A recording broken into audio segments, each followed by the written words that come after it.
Esto es La Entrevista con Raúl Valladares. Opiniones divididas en el país después de conocerse la iniciativa de ley de justicia tributaria, la cual, según el Poder Ejecutivo, propone un nuevo sistema tributario justo, equitativo, transparente y suficiente que evite que Honduras sea declarado paraíso fiscal y no sirva de guarida de capitales ilícitos y en cambio genere los recursos necesarios para combatir la desigualdad y conlleve a un desarrollo sostenible. No obstante, la postura del Consejo Hondureño de la Empresa Privada es rechazar la ley, tal y como se las presentaron, ya que realmente lo que se pretende no es atraer inversiones al país, sino alejarlas. Lo que se pretende no es generar empleo, sino eliminar los puestos de trabajo formales que tiene actualmente el país, señaló el director ejecutivo del COEP, Armando Urtecho. Según el miembro de la empresa privada, la ley de justicia tributaria ahuyentaría el capital extranjero y provocaría perjuicios y al sector empresarial, y que si la idea del Ejecutivo es que ya no existan empresas o empleos formales, mejor poner un letrero y emitir un decreto para que no vengan las empresas y que todo se vuelva informal. Por su parte, el vicepresidente del Congreso Nacional, Hugo Noé Pino, señala que el pueblo hondureño está conociendo los distintos elementos de la ley de justicia tributaria.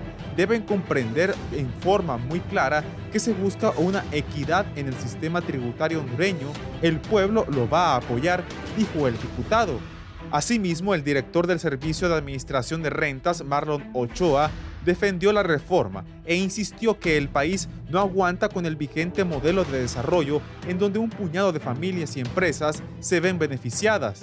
Desde la Cámara de Comercio e Industrias de Cortés, su presidente Eduardo Facusé señala que está consciente que se necesitan cambios, ya que el sistema, así como está, no funciona, pero considera que con solo el hecho de aplicar la ley en el tema de invasiones, respetar la propiedad privada, así como en el tema tributario, si hay abusos e ilegalidad, que se aplique la norma para detenerlas, pero no se puede calificar a todos los regímenes como malos. Lastimosamente, lo que han redactado esta ley, creemos fielmente que no va a lograr el objetivo que buscamos todos como país. Esperamos que haya una reflexión y que se incluyan estas consideraciones. Confiamos en la buena voluntad de la presidenta Castro para tomar a todos los sectores en cuenta, dijo Facusé. El economista del Foro Social de la Deuda Externa, Ismael Cepeda, manifiesta que ninguna reforma fiscal es popular, aún encaminándose a la justicia tributaria. Es por ello que los documentos de análisis de impacto deben ser analizados, pero detalla que la reforma en sus páginas solo argumenta que en una década se crearon 14 nuevos impuestos para los pobres, pero no se habla de eliminarlos.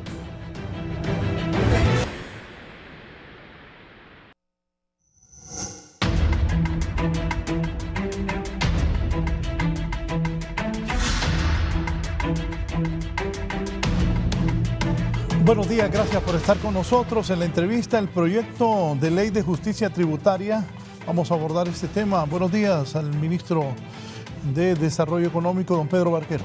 Buenos días, Raúl, un gusto saludarte, un gusto saludar al amigo Nelson, un gusto saludarte también y un gusto saludar al pueblo hondureño que siempre está pendiente aquí de la entrevista en Canal 11. Doctor Nelson Ávila, bienvenido. Muchísimas gracias, también es un gusto estar con compañeros que conjuntamente hemos pretendido en la vida contribuir a transformar nuestra nación. Gracias, doctor. Don Alejandro Arón, economista y catedrático universitario, bienvenido. Buenos días, Raúl, saludo al público. Nuevamente aquí, discutiendo temas de interés nacional y haciendo propuestas de cambio, porque eso es lo que necesita el país.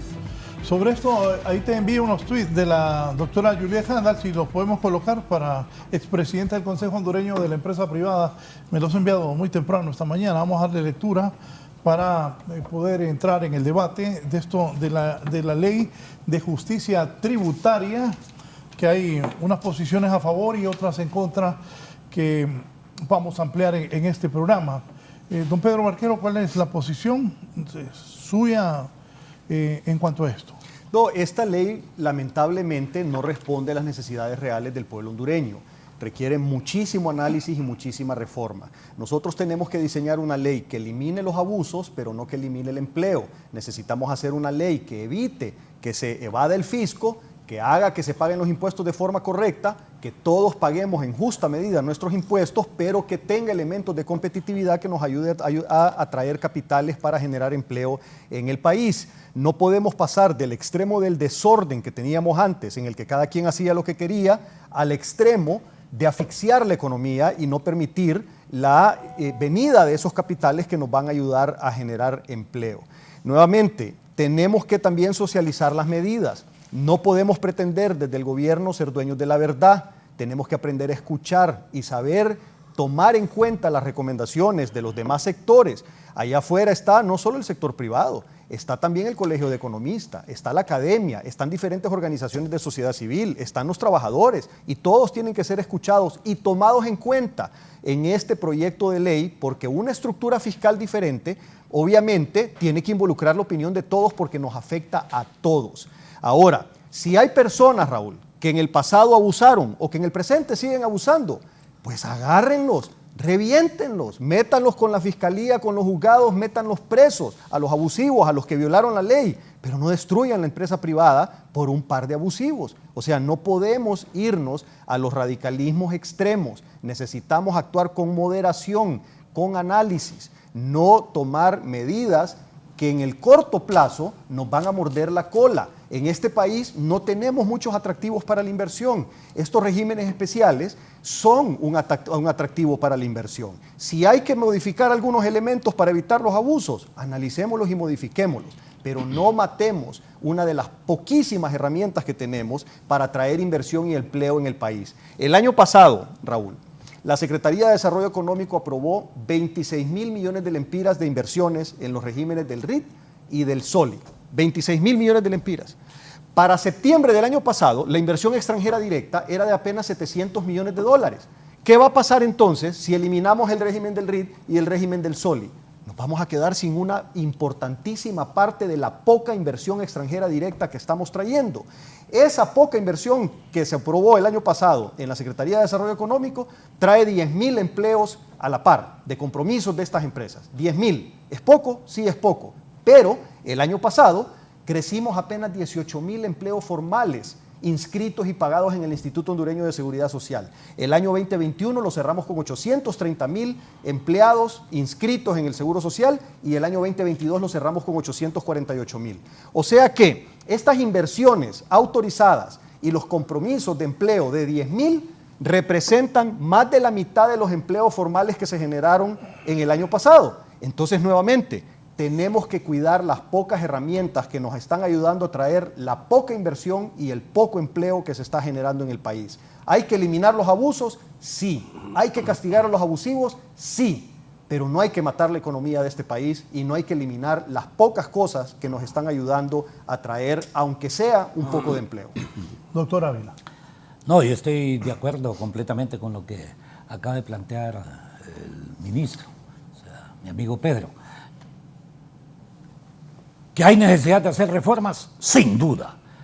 ¿Que hay exoneraciones, exenciones, perdones de deuda, abusos y todo lo demás? Eso debemos eliminarlo, pero focalicémoslo. ¿Cuál es el objetivo de una reforma? 1, disminuir la desigualdad. 2, garantizar transparencia del proceso fiscal. 3, garantizar eficiencia del sistema. 4, también simplificar procesos. 5, garantizar que venga inversión. 6, disminuir en consecuencia, como dije en el primer punto, la desigualdad, los índices de mala distribución de recursos. Y por ello, lo que tiene que ir paralelo a toda reforma es una matriz de impactos en los diversos escenarios. Y esa matriz de impactos es lo que va a permitir determinar hasta dónde hacer algunas reformas. Hay reformas graduales que hay que hacerlas. Cuando usted hace reformas de un solo, sin considerar todos los impactos precisamente sociales, económicos, etcétera, etcétera, entonces usted está violentando elementos, yo diría, normales en la ciencia económica. El problema, en mi opinión, y lo voy a decir en este momento, es que al gobierno le hacen falta exactamente economistas en el gabinete económico. Y la economía no es una técnica, la economía es una ciencia. Una ciencia, ojo, que contribuye al desarrollo de las naciones. Ese es el verdadero objetivo de la economía. Y yo creo que el enorme problema es que algunos toman siempre a Honduras como un laboratorio y no necesariamente como lo que debe ser. Estamos en un caos y gran parte del caos tiene su origen y solución en el plano económico. Mientras no lo entendamos así, mientras creamos de una u otra forma que todo lo podemos resolver por la vía de la improvisación, entonces simple y sencillamente vamos a cometer errores. Sin duda hay que analizar cada uno de los casos. Hay algunos abusos que se han cometido, son miles de millones, pero tenemos que focalizarlo y aplicar la ley donde corresponda con respecto a ellos. Sí, hemos visto también perdones de deuda que destruyeron instituciones. Uno de los ejemplos clásicos, Banadesa, por ejemplo. Estoy dando un ejemplo concreto, en donde personas con enorme capacidad financiera les perdonaron la deuda, mientras que los pequeños no vivieron precisamente esas condiciones mismas que sí recibieron otros. Conclusión: 1, hay que hacer reformas, sin duda alguna. 2, hay que hacer un análisis de impactos, pero no solamente de esto, lo he dicho yo infinidad de veces también. ¿Cómo es que se atreven a aprobar un presupuesto sin una matriz de impactos, por ejemplo? No es lo mismo que usted gaste 20.000 millones de lempiras en educación a que gaste 30.000 millones de lempiras en educación. Se supone que si gasta 30.000 millones, aumentará la calidad y la cobertura del proceso educativo, ¿no es cierto? Entonces debe tener una matriz de impactos. Lamentablemente las cosas en nuestra nación se hacen a veces no por ignorancia, sino con el objetivo de ocultar cosas. Porque aquí, hablemoslo claro, en nuestra nación, aquí hay algunos grupos con poder económico y con poder político, independientemente de su pertenencia partidaria, porque ellos se distribuyen entre los partidos que tienen poder de decisión para tener todos poder, ¿verdad? Aunque el partido de la persona A no esté en el poder, pero sí tiene poder porque su amigo del partido B también lo tiene. Es en realidad parte del problema que tenemos en nuestra nación y sin duda alguna yo sí creo que hay una serie de elementos que son positivos que se plantean dentro de esta ley, pero eso no justifica de una u otra forma que tomemos decisiones incorrectas que podemos de una u otra forma lamentar. Pero reitero, mientras no exista una matriz de impacto de una propuesta de reforma, entonces debemos evitar nosotros proceder a dar el paso hacia adelante por una sencilla razón, porque tendremos en consecuencia mucho más problemas que soluciones. Dígame, don Alejandro Arone, ¿qué piensa usted de este proyecto de justicia tributaria que tiene enfrentado al gobierno y a la empresa privada? Aquí lo que tenemos es una contrarreforma y tiene nombre y apellido. Nombre y apellido por todas aquellas empresas que se beneficiaron de todos esos regímenes fiscales por décadas. El SOLI fue creado en 1976, decreto número 35. Sí. RIT, en el año 1984, decreto número 37. Y otros regímenes de apoyo al turismo igual en los años 80, en los años 90. Entonces, la experiencia más terrible que se tuvo fue con el 278, el ministro Barquero, sé que lo conoce, el decreto 278-2003. Un paquetazo, porque una reforma tributaria es un paquetazo.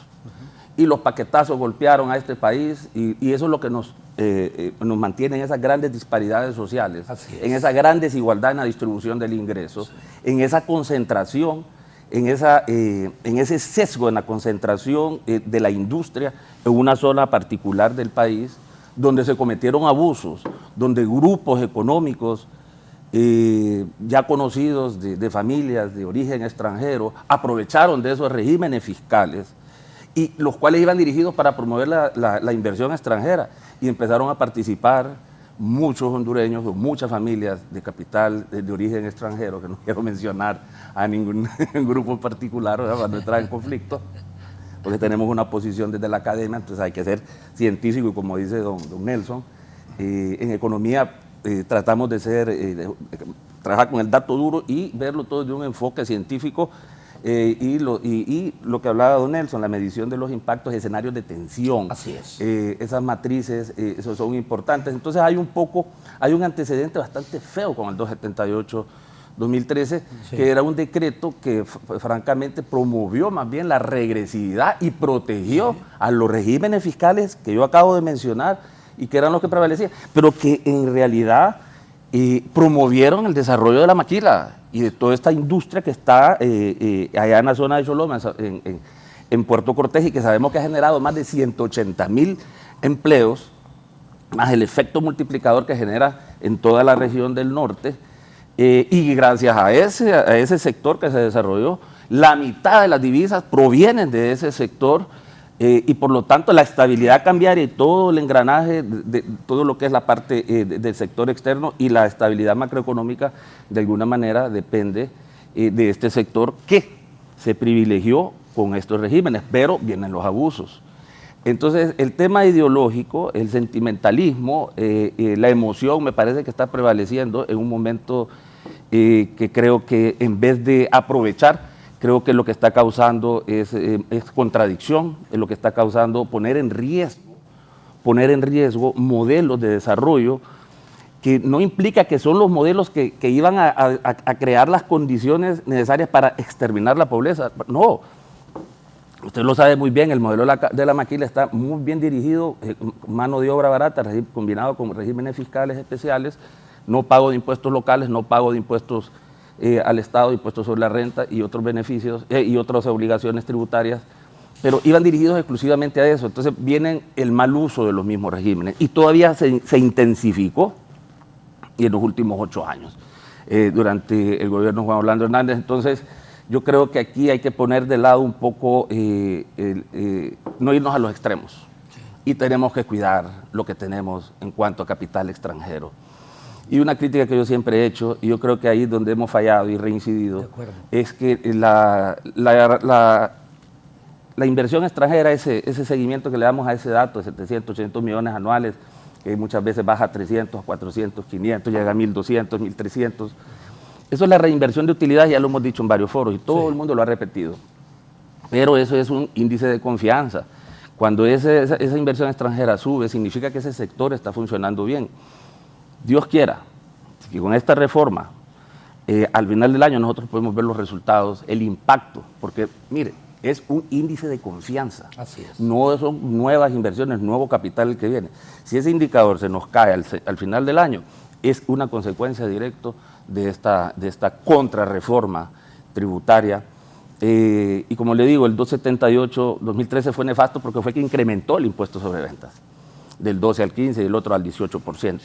Entonces, aquí le faltó, pues en esta contrarreforma, si querían hacerlo más progresivo el sistema tributario, pues le faltó haber bajado el impuesto sobre ventas. Sí. Y créanme que hubiera sido un mensaje muy bueno, muy bueno. Bajar el impuesto sobre ventas es disminuir la regresividad, aunque sea un punto. Obviamente hay que basarse, como dice don Nelson, en escenarios, en escenarios de tensión, en matrices de impacto y fácilmente medibles, hombre. Pero he notado algo. Y lastimosamente no revisé las cifras anoche específicamente, hace como una semana lo hice, pero he visto que ha ido disminuyendo la regresividad, pero es porque las ventas cayeron debido a la alta inflación. Entonces ha ido bajando esa diferencia entre impuestos sobre renta y venta, pero aún así el sistema tributario sigue siendo regresivo.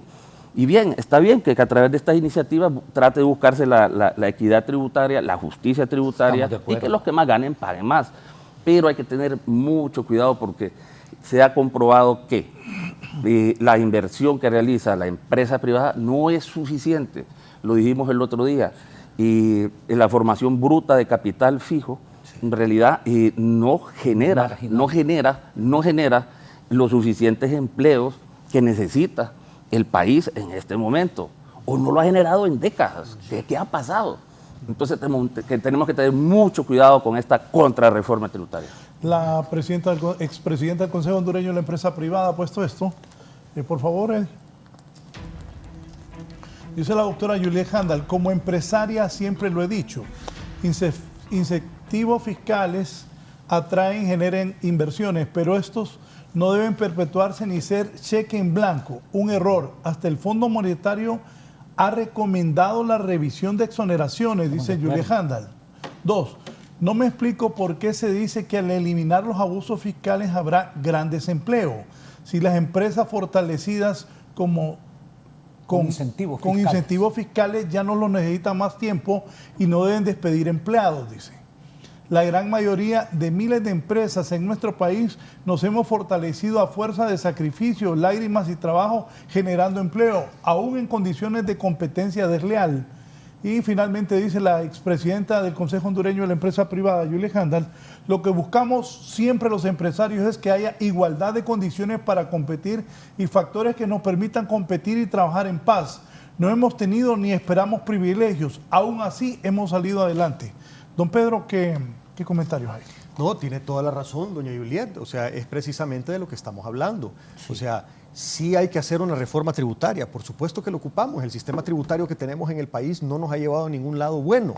Pero este planteamiento que se ha hecho por parte del SAR no es tampoco el camino correcto. Simple y sencillamente no lo es. Necesitamos hacer una revisión, necesitamos conformar un grupo de economistas, especialistas en la materia, que nos ayuden a diseñar un proyecto de ley que realmente le haga sentido al país, que nos ayude a eliminar los abusos, pero que no mate la competitividad, que castigue a los abusivos, pero que premie a las personas que hacen las cosas bien, que son la mayoría. Por unos pocos no podemos castigarlos a todos. Es necesario que se implemente un verdadero sistema de justicia en el país y no no sé cómo llamarlo, pero una especie como de ola genérica de ataque en contra de la empresa privada. O sea, yo estoy de acuerdo. Si estas personas creen que hay que castigar a los abusivos, yo estoy de acuerdo también. Yo creo eso también. Tiene que haber una consecuencia a las personas que se han portado mal. Pero no estoy de acuerdo es que nos llevemos en la red a la gran mayoría de las empresas y los empresarios que sí han respetado la ley, que sí juegan limpio y que sí le apuestan al país. Nosotros no podemos decirle a los empresarios buenos, los empresarios correctos, que los vamos a castigar solo porque una minoría han abusado. Castiguemos a los abusivos, no a la gran mayoría del empresariado nacional. Y lo otro es que no podemos desconocer, Honduras no es el único destino de inversión en el mundo. Somos una de las últimas opciones en los inversionistas. Y nosotros recibimos apenas a septiembre del año pasado $700 millones. México a septiembre del año pasado había recibido $32.500 millones. 32.500 millones de dólares. Si nosotros aquí hacemos una reforma tributaria que elimine los abusos, pero que nos dé los atractivos que necesitamos para vía tributaria compensar las deficiencias que tenemos en lo demás, porque aquí nosotros no tenemos un Estado de Derecho sólido y va a tomar años reconstruirlo. Aquí no tenemos costo de energía barata. Aquí el kilowatt hora cuesta más de 20 centavos y aquí nomasito a la par en Guatemala cuesta 11. O sea, aquí cuesta casi, mejor dicho, el doble de lo que cuesta en Guatemala. Los costos logísticos en Honduras son más caros que en los países vecinos. Entonces, ¿con qué vamos a competir?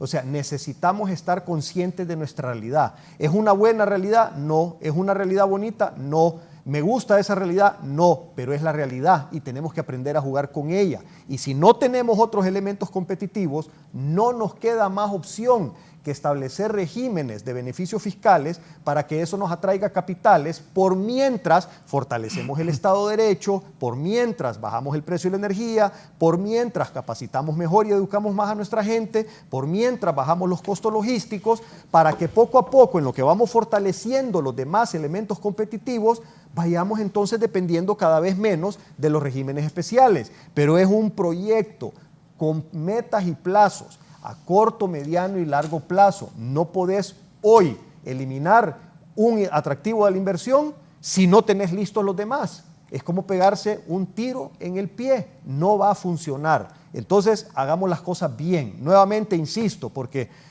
quiero que quede claro esto y por eso voy a ser bien repetitivo. ¿Hay que eliminar los abusos? Sí. ¿Hay que castigar a los abusivos? Sí. Pero al mismo tiempo tenemos que mantener la competitividad del país. Y una economía no funciona solo con garrote, tiene que haber zanahoria y garrote, castigo para los que se portan mal y premio para los que se portan bien. Me dice, soy Joaquín García Gómez, soy empleado del SAR y trabajé en el proyecto de justicia tributaria. Nadie está eliminando las concesiones y contratos que ya tienen las empresas.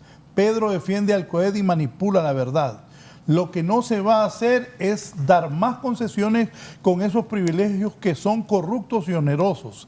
Se van a dar más exoneraciones, 2 regímenes nuevos, pero en otras condiciones de transparencia. Defender 25 grupos económicos que se han aprovechado el 98% de las exoneraciones es dañar al pueblo. La presidenta, solo te termino, la presidenta pidió que se le presentara al COE esa propuesta, es su voluntad. Pedro sacó su verdadero fondo, defender un modelo corrupto que ha endeudado y quebrado este país. Está contra los cambios que propone la presidenta. Mira, quien miente es esa persona que manda el mensaje. Nuevamente, por eso insisto que voy a ser repetitivo. Yo insisto, hay que eliminar los abusos y castigar a los abusivos, pero no hay que matar la economía, son 2 cosas diferentes. Estas personas han montado una campaña en contra mía mintiendo. Quien miente, joven, es usted, el mentiroso es usted. Yo hablo claro, no estoy de acuerdo con los abusos. Eliminemos los abusos y castiguemos los abusivos, pero no eliminemos y matemos la economía, no eliminemos y matemos la capacidad del país de atraer inversión, no eliminemos y matemos la capacidad del país de generar empleo. Está diciendo usted, se van a respetar los que ya lo tienen, es que ese no es el punto es cómo vamos a traer más capitales y más inversión y generar más empleo de aquí en adelante. Y esos 2 regímenes que están plasmados en el documento que usted hace mención, perdón, pero no sirven para nada. Eso no va a traer ni medio dólar de inversión al país. ¿Por qué? Porque no compite con los regímenes de los demás países de la región centroamericana y mucho menos con otras partes del mundo. Necesitamos compararnos con los demás países para asegurarnos de ofrecer cosas atractivas que realmente hagan que vengan esos capitales al país. Pero ofreciendo 2 regímenes que ofrecen muchísimo menos de lo que ofrecen los vecinos, no vamos a traer a nadie. Es como que estemos en una calle del comercio y todos vendamos la misma camisa y usted ponga una tienda ofreciendo un 5% de descuento y Nelson, Raúl y Alejandro en su tienda venden la misma camisa con un 20% de descuento. ¿Quién va a vender, joven? ¿Va a vender usted con un 5% de descuento o van a vender los demás tiendas con un 20% de descuento? Ellos van a vender, van a ganar plata, van a generar empleo y usted se va a quedar muriendo de hambre hasta que cierre su tienda. No es lo correcto lo que se está haciendo. Nuevamente, no es lo que necesita el país. Y yo le quiero pedir disculpas a las personas que se enojan, pero no me importa que se enojen. Yo voy a decir la verdad, porque lo que necesita el país no es eso. Y yo no quiero ser ni cómplice ni responsable de semejante equivocación que están pretendiendo implementar en el país. Don Nelson. Para resolver el caos que nosotros tenemos en Honduras, la desigualdad, la pobreza, y garantizar procesos de crecimiento para desarrollar la nación, nosotros requerimos políticas expansionistas. Lo que tenemos son políticas más bien contraccionistas en donde se privilegia el gasto sobre la inversión. Ese es un serio problema. ¿Y cómo se resuelve? Segundo punto. Como precandidato presidencial yo dije, una de las primeras medidas que tomaremos es armonizar las políticas macroeconómicas.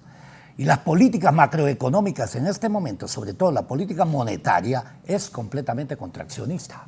O sea, si estamos en crisis, debemos generar condiciones más bien para expansión. Pura política keynesiana clásica. Es importante recordar cómo salió el capitalismo de su crisis más profunda que tuvo después de fines del siglo XVIII, ya en 1929. ¿Cómo salió?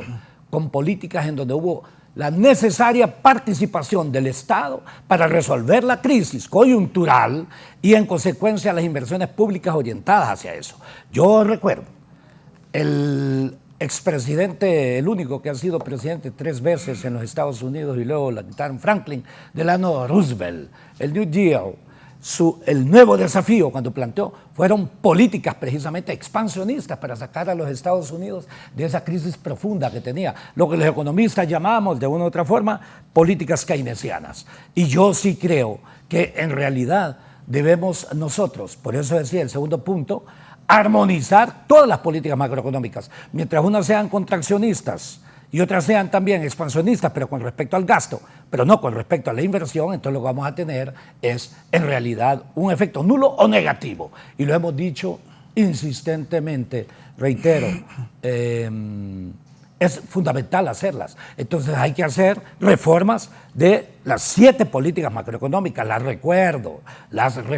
Primer punto, política monetaria, cambiaria, crediticia, política de exportaciones, política de importaciones, política fiscal, que es el caso, y política financiera, o sea, la relacionada con los bancos.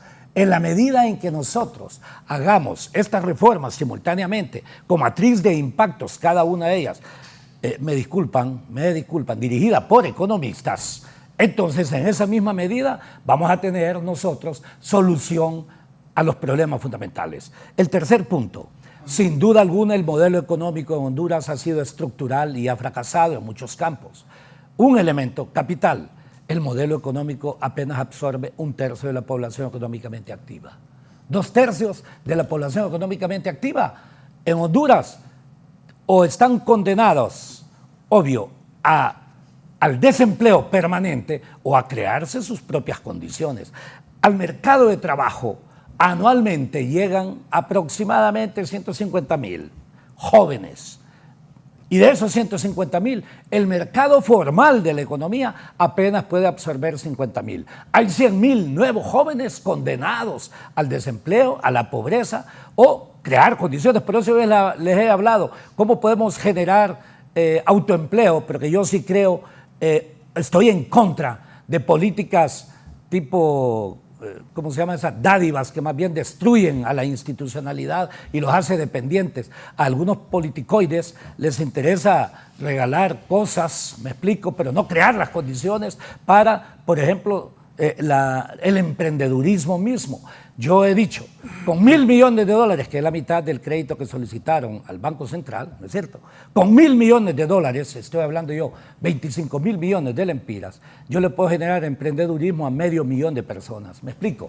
Hagámoslo, pero hagámoslo bien. Creemos el Fondo Nacional de Apoyo a la Micro, un Fondo Nacional de Apoyo a la Micro, Pequeña y Mediana Industria, en donde no solamente es crédito, es capacitación en gerencia, capacitación en inteligencia de mercados, etcétera, etcétera.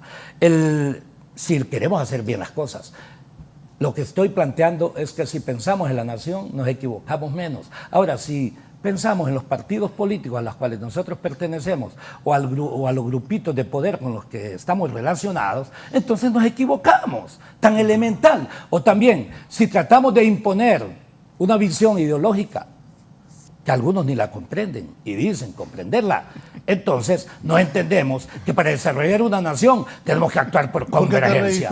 Tenemos que actuar por convergencia. Tenemos que actuar por convergencia. Sí. O sea, el caos en nuestra nación es tan profundo que cuando alguien pretende, más bien, imponer una visión que a veces ni la comprende, me disculpan, entonces lo que va a ocurrir es mayor caos. Pero los caóticos funcionan en el caos. Ellos, pero destruyen la nación. Otro tercero o cuarto elemento, riesgo país. Cuando nosotros tomamos decisiones de esta naturaleza, sin considerar todos los impactos, aumenta el riesgo país. Y el riesgo país aumentado significa reducción de inversiones, significa aumento de la pobreza, significa al mismo tiempo, lamentablemente, aumento de la desigualdad. Entonces podemos lograr un efecto inverso al que en teoría podemos lograr. Ahora, yo sí estoy completamente de acuerdo, ojo, aquí yo he escuchado a Pedro y Pedro ha sido enfático cuando plantea eliminar los abusos, eliminar algunos regímenes de esta naturaleza. Es más, fíjese que cuando ellos plantean limitar a 10 años, inclusive fíjese que probablemente yo soy un poco más fuerte que eso. Yo limitaría a 5 años por una sencilla, todas estas exoneraciones, por una sencilla razón, porque empresa que no es rentable, ojo, a los 5 años de operación y necesita el subsidio del resto, entonces tiene una tasa de ganancia producto del sacrificio del resto de la población, ¿no es cierto? Entonces debería obtener, como hemos dicho, su punto de equilibrio máximo en los 2 años de operación y después, obvio, debe ser suficientemente rentable. Aquí tenemos empresas que han entiendo yo, tienen algunas empresas hasta 74 años de convivir con ese tipo de procesos. Y coincido con lo que puso la doctora Julieta Handal. Se ha generado competencia desleal con respecto a algunas de esas cuestiones. Hay que eliminar la competencia desleal, sin duda alguna. Hay que eliminar los abusos. Hay que eliminar inclusive a todas aquellas empresas que sistemáticamente han abusado de los regímenes a los cuales ellos tienen derecho. Quíteselos de por vida completamente. Estoy completamente de acuerdo en muchos de los puntos ahí planteados, pero no, ojo, sobre la base de que no se debe aprobar absolutamente nada si no tenemos claro cuál será el impacto de cada una de esas medidas. Dice, para el señor Nelson Ávila, dice don Nelson Sierra, que habla en jerigonza, Piketty, el gran economista del mundo, que escribe el bestseller más grande del siglo XXI sobre economía, dice que hay que hacer que las grandes fortunas paguen impuestos de la justicia tributaria. Y lo dice Biden, y me manda esto, ponelo. Sí, lo he dicho yo también. Más impuestos a los ricos, la fórmula de Biden contra la desigualdad. El presidente de Estados Unidos anunció en su discurso del Estado de la Nación que tratará de aprobar una legislación que permita gravar más a las grandes fortunas. Y es correcto, si nosotros lo hemos planteado aquí también, todos lo hemos dicho. O sea, pero ¿qué es lo que ocurre? Una serie de reformas son completamente obvio. Muchos de los sistemas que tenemos son altamente regresivos. ¿Qué significa regresividad en economía? Significa injusticia tributaria, me explico. Y aquí nadie, Thomas Piketty, francés, sí, un joven muy bueno sobre la historia del capital, no del capitalismo, del capital, me explico, que es diferente. Es una lectura obligatoria y nadie ha dicho lo contrario de lo que acaba de plantear esta persona. Yo le sugeriría lo siguiente, vea, el modelo educativo nuestro nos ha hecho que seamos en realidad adláteres. Nos ha hecho que no pensemos. El modelo educativo nuestro parece que está orientado a no reflexionar, a no pensar. Yo sí, hay un libro de Walter Graziano, argentino de ascendencia italiana, que escribió un libro provocativo en su título para decir cómo se manipula a la gente. Se llama La guerra la ganó Hitler. Todos sabemos que no la ganó, ¿no es cierto? Lamentablemente, recordando ese tipo de acciones que se dieron, en donde murieron casi 50 millones de seres humanos. Pero cuando él plantea eso, es porque le hace una pregunta al famoso ministro de prensa y propaganda de Adolfo Hitler, ¿verdad? Sí, y entonces Goebbels. Y entonces viene y a Goebbels le pregunta, ¿cómo es el sistema educativo alemán? Estoy hablando de fines de los 30 y dice, el sistema educativo alemán está hecho para que el 99% de los alemanes sean siervos y el 1% sea líder. Entonces hay necesidad de pensar con liderazgo. Por ello, cuando pensamos con liderazgo, no hay que pretender decir que una persona dijo algo si en realidad ha dicho lo contrario, ¿me explico? Entonces sustentemos bien las posiciones. Conclusión, estamos en una circunstancia muy difícil en Honduras. Aquí hay inestabilidad permanente, ¿no es cierto? Inestabilidad institucional, inestabilidad política, inestabilidad económica, inestabilidad social. Y cuando le agregamos mayor inestabilidad, podemos generar un punto de quiebre. Y esos puntos de quiebre ya se demostró el 2009 que más bien nos generan atrasos civilizatorios. Entonces pensemos como gente civilizada, pensemos también científicamente y encontraremos resultados. Yo soy de aquellos que creo que Honduras puede ser una nación desarrollada si nosotros los hondureños lo queremos y si hacemos uso adecuado de recursos, si hacemos uso adecuado también de todas las políticas. Pero para ello hay necesidad de una nueva generación de líderes. Ya estamos cansados exactamente de algunos liderazgos que violentan la Constitución de la República, violentan las leyes, usan el presupuesto de todos nosotros como ellos quieren, me explico, y por eso tenemos el país que tenemos. Debemos establecer, y he aquí la última recomendación de esta participación. Compañera Xiomara, le he dicho varias veces, haga uso de su liderazgo, y su liderazgo significa, no haga caso a aquellos que dividen la nación, una la nación, y al unir la nación, yo le sugiero, hagamos un plan de gobierno integrado, modifique todo su gabinete, todo su gabinete. ¿En qué sentido? Hay buenos, sin duda alguna, pero la inmensa mayoría no necesariamente está dentro de este calificativo, si no veríamos los resultados en este momento. Entonces, mientras tanto, yo les recomiendo lo siguiente, ya lo he dicho varias veces, hagamos políticas de Estado, que las políticas macroeconómicas funcionen como verdaderas políticas de Estado, que no sea cualquier gobierno que llegue a imponer sus condiciones cuando realmente hay criterios generales de cómo disminuir la desigualdad, hay criterios generales económicos de cómo reducir la pobreza, hay criterios generales económicos también de cómo el objetivo no es tributar para crecer, el objetivo fundamental es tributar para desarrollar las naciones. Ese es el verdadero objetivo. Hagamos políticas de Estado, pero hagámoslo ya. Costa Rica, después de la revolución de 1948, definió el papel fundamental, la educación. Perfecto. Eso ocurrió exactamente hace 74 años. Entonces, ¿de qué nos quejamos si a nivel universitario, más bien en nuestro país, se forja la ilegalidad, se forja la ilegitimidad, se forja la antiética, se forja la antiacademia? Y no tenemos en consecuencia clasificadas universidades como si las tiene Costa Rica. ¿Por qué? ¿Por casualidad? No. Los economistas no creemos en la casualidad. Daré una definición matemática de lo que en economía se conoce como causalidad. Y la causalidad, dice, es el punto de intersección en donde dos o más series nacen independientes, pero se interceptan en algún punto de la historia. Actuemos en consecuencia por convergencia. Ese es el mensaje. Alejandro. Creo que aquí lo que faltó fue un pacto. Bueno, no faltó. Todavía puede hacerse un pacto social. Sí. Porque en el pasado se habló de pacto fiscal. Y participaban el FOSDE y participaban todos los sectores y nunca llegaban a un acuerdo.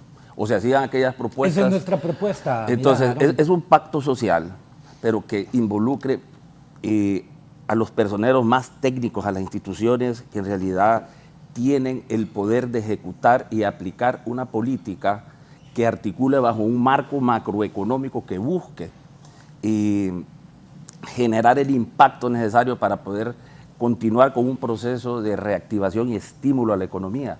Como decía usted, necesitamos entrar a un esquema entonces más articulado de política fiscal, de políticas de comercio, y no solo irnos por el tema fiscal. Así es. Y ese es el gran, ese es el punto. Ese es el gran problema que se está presentando. Exacto.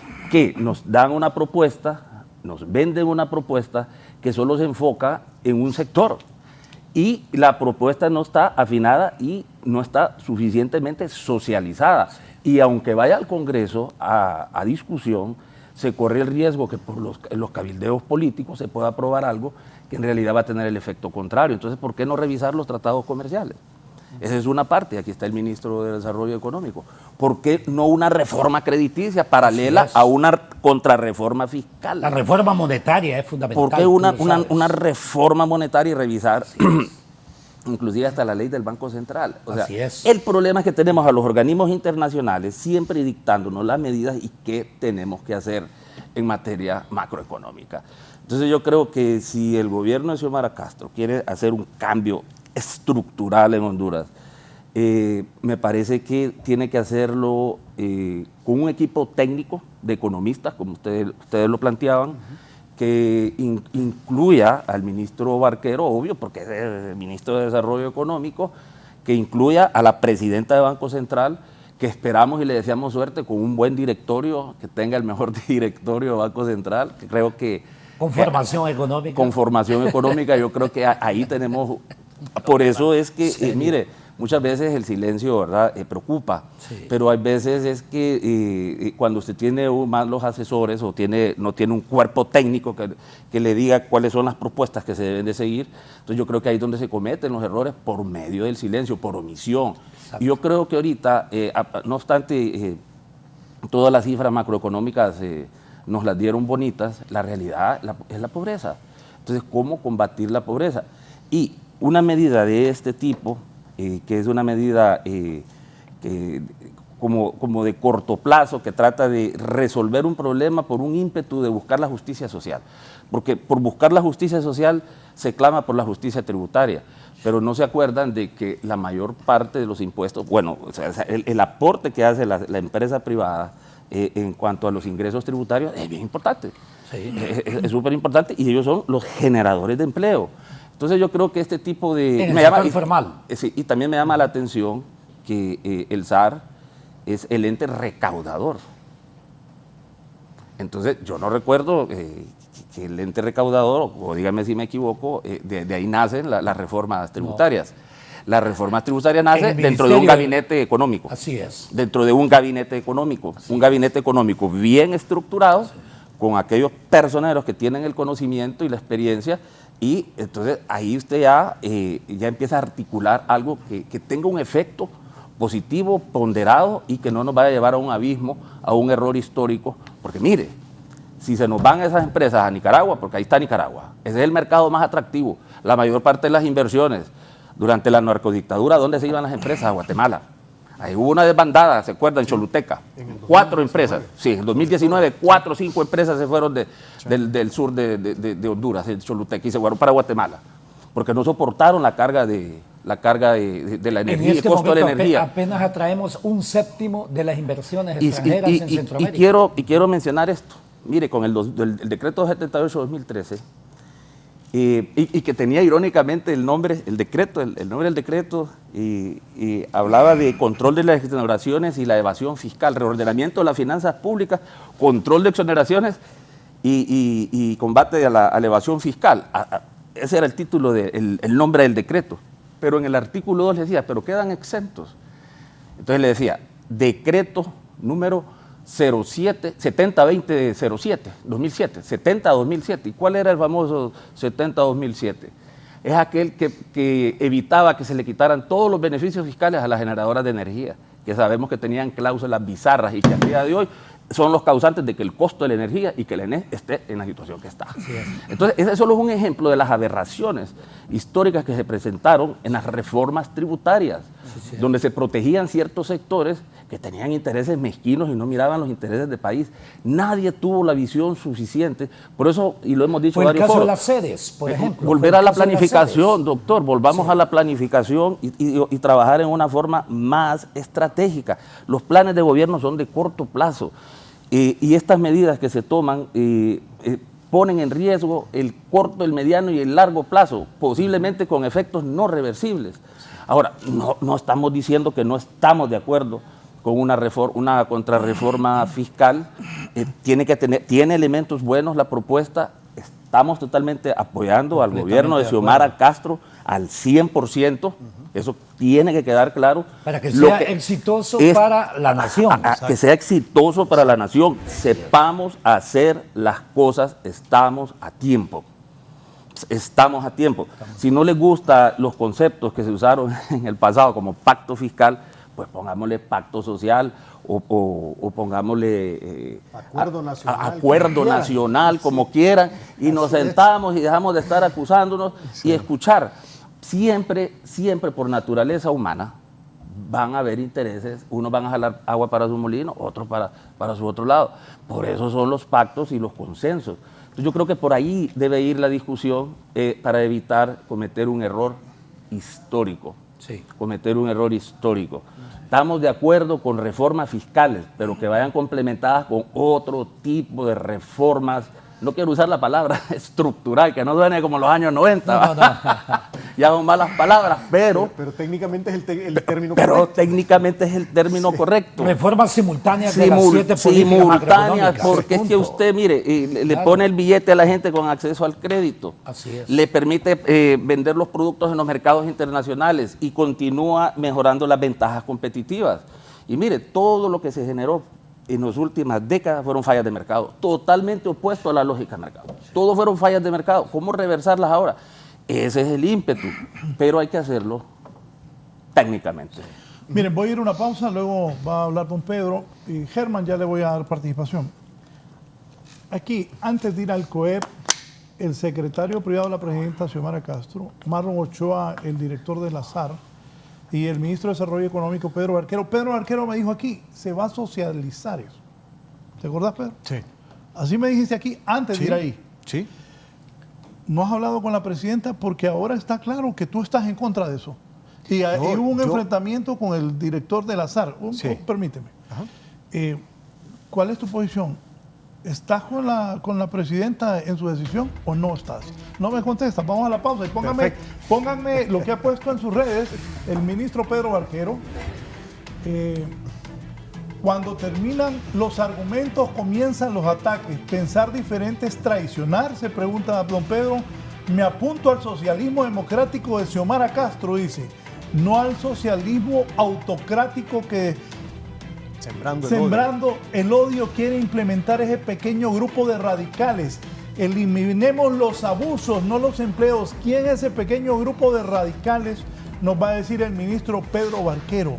Él está a favor de este proyecto de ley de justicia tributaria. Recordemos que este proyecto de ley lo puede aprobar o no el Congreso de la República. Otro punto importante es que la embajadora se ha pronunciado en contra de este proyecto. Sin embargo, en los Estados Unidos Biden dice todo lo contrario.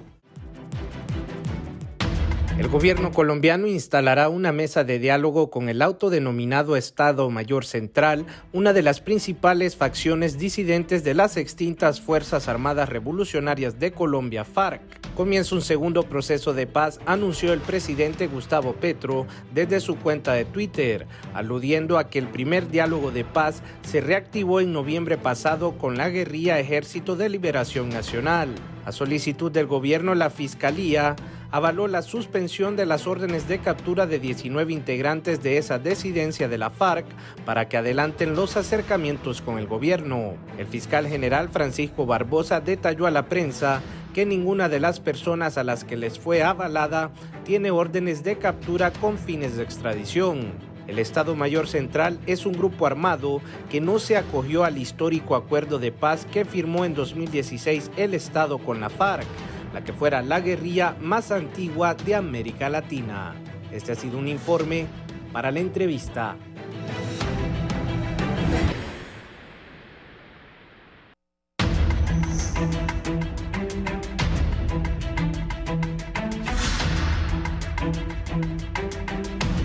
Bien, el abogado Germán Leicelar, brevemente, abogado, buenos días. Buenos días, Raúl, gracias por el espacio.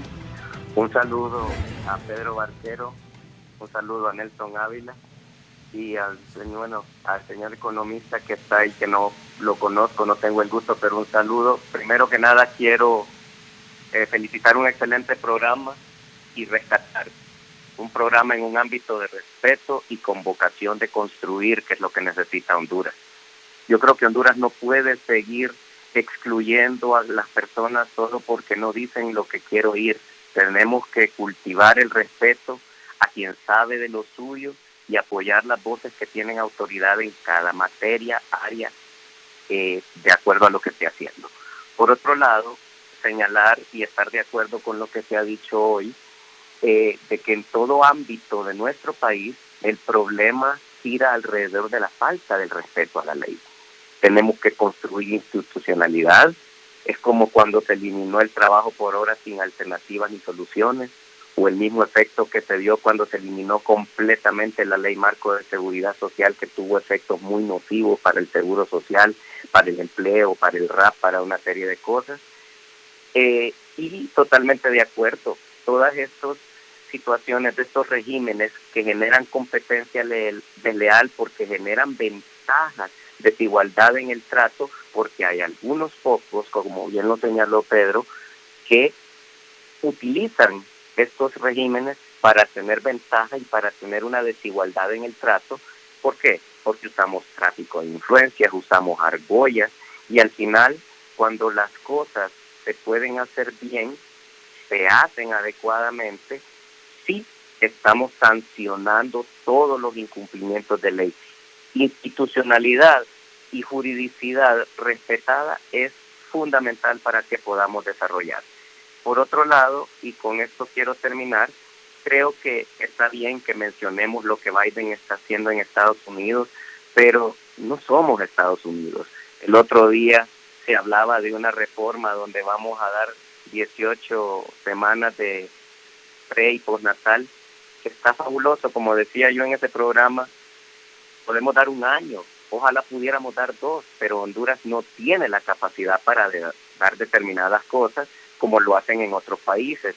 En otras palabras, lo que tengo que decir para cerrar y luego de felicitarlos nuevamente es que tenemos que encontrar nuestra propia ruta, pero tenemos que partir de valorar nuestra realidad objetivamente y a partir de esta hacerlo bien, corrigiendo todo lo malo que se haya hecho, rescatando lo poco bueno que haya y realzándolo para un desarrollo general, y al final recordarle a todo mundo que todo hondureño bien nacido debe decir presente a hacerlo bien en el lugar que esté, abogados, barrenderos, arquitectos, economía. Todos tenemos que dar nuestro granito de arena para construir el país que necesitamos y, nuevamente, más allá de ideologías, partidos y lo demás, nadie en Honduras puede desear que ningún gobierno fracase, porque cualquier fracaso gubernamental es un fracaso de Honduras, y creo que eso es lo que tenemos que construir hacia la ciudadanía. Gracias por el espacio y felicidades a los tres. Bien, gracias al abogado Germán Leixelar. Pedro, la presidenta, y tú mismo lo dijiste aquí, había dicho socializar este proyecto de ley de justicia tributaria, pero ahora se considera que tú estás en contra de lo que la presidenta quiere. ¿Así es? Yo estoy en contra de ese proyecto de decreto y te voy a decir algo. Yo estoy... Pero eso es lo que ella quiere. ¿El qué? Ese proyecto. Ese proyecto es un error. Mira, yo quiero apoyar a la presidenta que tome buenas decisiones, pero no puedo acompañar un proyecto que no es una buena decisión. Entonces yo lo que quiero es ayudar a la presidenta, así como hay muchas personas que quieren ayudar a la presidenta, porque todos queremos que la presidenta tenga éxito. Pero yo no soy un borrego que va a agachar la cabeza y va a decir que sí a todo. O sea, yo necesito levantar la voz y decir cuando algo no está bien, porque no puedo permitir que arrastren a la presidenta a cometer un error. Así es que todo ese grupo de personas que están alrededor de ella, que la quieren arrastrar a un error, yo tengo la responsabilidad y el deber, ministro, de levantar la voz ese grupo y decir de personas, es un error. Deme nombres. Por ejemplo, mira, yo te voy a decir una cuestión. Yo no quiero que esto se vuelva en una cuestión de ataque personal. Sí. No quiero que sea eso. Sí. Yo lo que quiero es que debatamos ideas. Entonces aquí el punto no es quiénes son esos radicales, qué, porque entonces la discusión se va a volver personal. Debatamos las ideas. O sea, esas ideas que están en el documento son ideas que están equivocadas y están induciendo a la presidenta a que cometa un error. Sí, sí es correcto. Y yo espero que la presidenta no cometa ese error y espero que nos escuche, no solo a mí. Yo te voy a decir una cuestión, si no me quieren escuchar a mí, no me escuchen. Aquí hay otros 2 economistas, hay un colegio de economistas, hay una academia, está el sector privado, hay un montón de organizaciones que pueden escuchar. Yo puedo ayudar a la presidenta desde adentro, desde afuera del gobierno, no importa, desde donde sea. Yo quiero ayudar y quiero colaborar. Yo no necesito estar dentro del gobierno para colaborar. Yo puedo colaborar de adentro, de afuera. ¿Te vas a ir del pero gobierno? El punto es que ese no es el punto, nuevamente. No, el pero punto si, es permíteme. cuáles son... No, pero si sos ministro y, ¿sí? Y puede ser que si ellos no están de acuerdo contigo, tendrías que irte del gobierno. No necesariamente. No. O sea, si ellos quieren que me vaya, yo me voy. O sea, yo no tengo ningún problema. Pero yo igual, mi punto es, Raúl, que esté adentro o afuera del gobierno, yo voy a decir lo mismo. O sea, yo por estar dentro del gobierno no me voy a callar, o por estar afuera del gobierno no voy a cambiar mi opinión. Dentro o fuera del gobierno yo quiero apoyar a la presidenta. Dentro o fuera del gobierno yo voy a decir lo mismo. Dentro o fuera del gobierno yo voy a aplaudir las cosas buenas y voy a levantar la voz para tratar de evitar que se tomen malas decisiones. Entonces ese es el punto. Aquí no es de personalizar, no es de atacar a personas. A mí no me interesa atacar a nadie y me vale que me ataquen. Eso a mí no me afecta en lo más mínimo. Yo lo que quiero es que debatamos de manera profesional y técnica las ideas y que diseñemos las políticas públicas en función del bien común, de lo que más le conviene al país. Y nuevamente repito e insisto, ¿hay que eliminar los abusos? Sí. ¿Hay que castigar a los abusivos? Sí. ¿Hay que eliminar la iniciativa privada? No. Eso es un gran error. No podemos llevar en la red a todo el mundo y calificarlo por igual, y porque un pequeño porcentaje de personas se portan mal, no podemos castigar a todo un país. Completamente de acuerdo. Solo Pedro, el libro están diciendo que el cohete metió al gobierno, que has traicionado a la presidenta Xiomara Castro. ¿Vas a renunciar o vas a esperar que te digan que te vayas? ¿O qué crees que va a pasar? Mira, yo te voy a decir una cuestión. A mí el COEP no me puso en el gobierno. De hecho, con el COEP yo no tenía buena relación antes. O sea, en tiempos de Juan Orlando, yo no tenía buena relación con el COEP.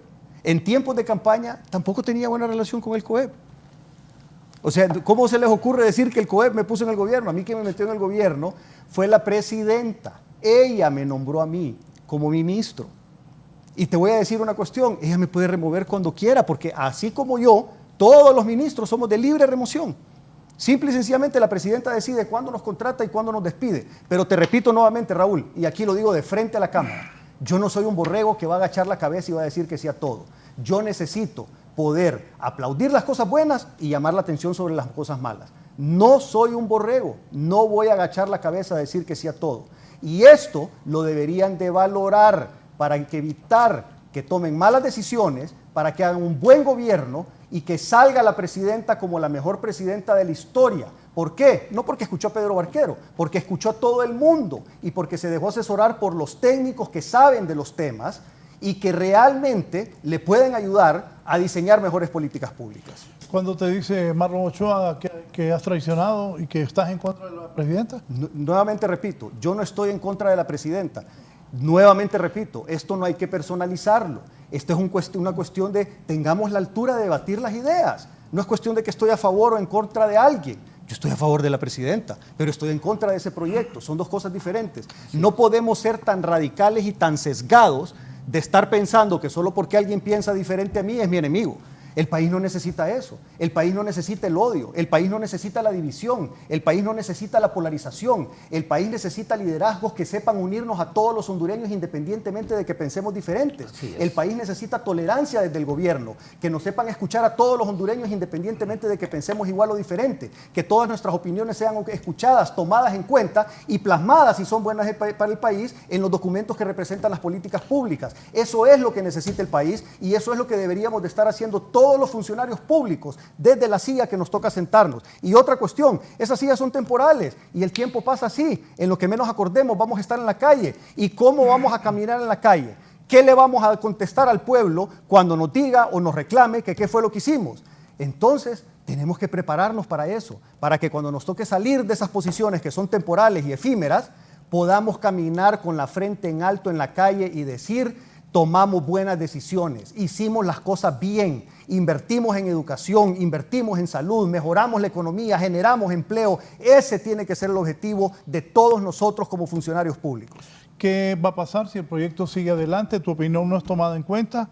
¿Vas a renunciar o crees que te van a pedir que te retires? No sé. Eso es algo que hay que ir viendo día a día. Yo te digo una cuestión. ¿No vas a renunciar? La verdad es que no he pensado en renunciar. O sea, yo pienso que simple y sencillamente yo voy a seguir diciendo lo que tengo que decir, dentro o fuera del gobierno. Y estando dentro del gobierno, yo creo que puedo incidir para evitar que se tomen malas decisiones. Igual lo puedo hacer desde fuera del gobierno. O sea, no va a cambiar mi opinión, no va a cambiar mi posición, estar adentro o estar afuera. Pedro, pero bueno, yo fui funcionario una vez, 3 años, 9 meses, fui compañero del doctor Ávila. Cuando hay un presidente, yo recuerdo una vez que Yanni Rosenthal, el presidente Zelaya y yo, y Yanni Rosenthal le dijo: presidente, no estoy de acuerdo, pero voy a hacer lo que usted dice. Porque uno está subordinado al presidente. Si no estás de acuerdo y no se hace lo que ella dice, ¿te vas a ir? ¿O te vas a quedar? Es que si me piden que me vaya, yo me voy, Raúl. Nuevamente, todos los ministros estamos a disposición de la presidenta. En el momento en que ella decide contratarnos, nos contrata, y en el momento que ella decide despedirnos, nos despide. Simple. O sea, yo no tengo ningún problema. Si quieren, mira, yo le ofrezco mi apoyo a la presidenta, dentro o fuera del gobierno. Yo lo único que quiero es que se escuchen las ideas, no solo las mías, sino que de todos los demás. Eso es lo único que quiero. O sea, yo no tengo... Raúl, a mí te lo digo sinceramente y te lo digo con humildad, no quiero sonar prepotente. Yo no me muero por ser funcionario público. Sí tengo deseos de apoyar, pero yo puedo apoyar desde adentro, desde fuera. Y nuevamente te repito, yo no soy un borrego. O sea, yo no voy a agachar la cabeza para decir que sí a todo. O sea, nunca lo he sido y no lo voy a hacer. No es parte de mi naturaleza. Hay división Y en yo el no gabinete puedo económico. hacer, y yo no puedo Hay hacer. división entre ustedes en el gabinete económico. Tenemos puntos de vista diferentes, pero eso no quiere decir división. Es que nuevamente, mira, no partamos de la base. No, pero es que yo no me estoy inventando nada. De hecho, se ve una división. Por supuesto, y te lo estoy aceptando, pero esto no tiene que ser motivo de pleito. O sea, simple y sencillamente tiene que ser motivo de debate de ideas. No es cuestión de que yo estoy en contra de X o X está en contra mío. Tengamos madurez humana, madurez política. Tengamos la capacidad de sentarnos a debatir las ideas, a escucharnos y a tolerarnos independientemente de que pensemos diferentes. Eso es democracia, Raúl. A eso me apunté yo. Yo me apunté al socialismo democrático del cual habla la presidenta, no al socialismo autocrático en el cual es prohibido pensar diferente, en el cual te tildan de traidor si pensas diferente. A eso no me apunté yo y eso no es lo que quiere el pueblo hondureño. Recapacitemos, cambiemos la actitud, asegurémonos de hacer las cosas bien por el bien del pueblo hondureño. Al final de cuentas, repito, estas posiciones son efímeras. En un abrir y cerrar de ojos ya no vamos a estar ahí y probablemente yo más rápido que todos los demás. Pero ese no es el punto. El punto es que mientras estemos ahí, sea un día, un año o un mes, hagamos las cosas bien. Tomemos en cuenta las diferentes opiniones y construyamos las políticas públicas tomando en cuenta los diferentes puntos de vista. No nos ceguemos solo a nuestro propio punto de vista, porque eso nos hace cometer errores. Según don Jorge Sierra de Libre, nosotros en Libre estamos combatiendo la corrupción del sector privado. ¿Está bien? Pero ¿Está según bien? nosotros, Pedro está defendiendo la corrupción del sector privado. Está totalmente equivocado. Mira, Raúl, a mí nadie me puede decir eso. Yo pasé los últimos años de mi vida levantando la voz fuertemente en contra de la corrupción y el narcotráfico. Yo soy de las pocas personas que salí en cámaras a nivel nacional, aquí en Canal 11 y en todos los foros, diciendo que el gobierno anterior estaba manejado por corruptos y narcotraficantes. Entonces a mí no me vengan a decir de que ustedes pelean contra la corrupción y yo no. No me pueden tildar de eso. Todo el mundo sabe eso. ¿Cómo está manejado este gobierno? ¿Cómo que cómo está manejado? Sí, ¿cómo está manejado? Como todo gobierno, hay una presidenta, hay 3 poderes del Estado y hay diferentes fuerzas internas y externas que quieren influir en la toma de decisiones. Así funcionan los gobiernos. ¿En qué lado estás, pues? Del lado de hacer las cosas bien y apoyar a la presidenta a que tome buenas decisiones. No puedo apoyar medidas equivocadas que van a hacer que la presidenta cometa errores que nos van a llevar al lugar equivocado. No puedo hacer eso. Así de sencillo. Doctor Ávila. Primer punto, vivimos una república y la república está integrada por ciudadanos iguales. No súbditos. Es el concepto, así es, no súbditos. Exacto. Los súbditos y los cortesanos existen en las monarquías. Y también los súbditos existen lamentablemente en las dictaduras. Me explico. Le solicité en 2 oportunidades que he sido precandidato presidencial y espero que la tercera sea ella la vencida, al coordinador de mi partido, Amel Zelaya, que generáramos un debate de los candidatos presidenciales. Debate de ideas, es lo que dice Pedro, debate de ideas. Si alguien se lanza a la presidencia de la República, primero debe haber demostrado en toda su vida que ha sido coherente, que ha estado luchando por esta nación, no de la noche a la mañana, que yo unjo a alguien, le pongo mi sombrero para ungir a alguien y después sale del mismo partido, o pongo a alguien solamente porque sea familiar mío. Eso es incorrecto. Eso es incorrecto, lo estoy diciendo claramente. Pero violenta la Constitución de la República, porque la Constitución dice todo aquel que promueva la modificación de los artículos pétreos es traidor a la patria. Me disculpan, así lo dice la Constitución. ¿Les enoja lo que digo? No lo hagan, tan elemental. Promovamos entonces un verdadero debate de ideas. Estamos, reitero, en una república, construyamos una república. Segundo punto, Honduras es una sociedad cerrada. ¿Qué es lo que tenemos que hacer? Construir una sociedad abierta. Y no lo digo en el plano de los economistas neoliberales, el concepto de sociedad abierta que lo ven solamente como corriente de mercancías, exportaciones e importaciones, pago de factura al exterior, etcétera, etcétera. ¿No es cierto? Estoy hablando de una sociedad abierta a las ideas. Todas las sociedades que se han desarrollado son aquellas sociedades abiertas precisamente a las ideas, en donde ha habido batalla de ideas. Les recuerdo, fíjense que Raúl, estábamos en ese plano, lo entendíamos mucho mejor en el siglo XIX. Vea, en el siglo XIX, ¿quién redactó el Acta de Independencia en Centroamérica? El principal intelectual de la época, ¿no? Bueno, Valle era el principal intelectual. ¿Quién redactó el Acta de Independencia de los Estados Unidos en el siglo XVIII? Intelectuales. Benjamin Franklin entre ellos, ¿no es cierto? ¿Quién en realidad promulgó lo que algo? Yo voy a aprovechar esto. Lean, por favor, el Manifiesto de Cartagena de 1812, lean también la Carta de Jamaica, 1816, y lean el Discurso de Angostura de 1819, pero también lean el manifiesto. Los tres primeros fue Simón Bolívar. Lean también el Manifiesto de David, un año antes, escrito un año antes, meses antes de que asesinasen en 1842 a Francisco Morazán. Y entenderemos exactamente lo que significa estas sociedades abiertas. Entonces, para resolver todos estos problemas, tenemos que estar abiertos al debate, a la solución, no a la diatriba. Aquí es facilito que si usted no está de acuerdo con alguien y no tiene argumentos, entonces comienza a calumniarlo, comienza a difamarlo, comienza a dividirlo. Eso, por esa vía, ojo, esa es la destrucción de las sociedades.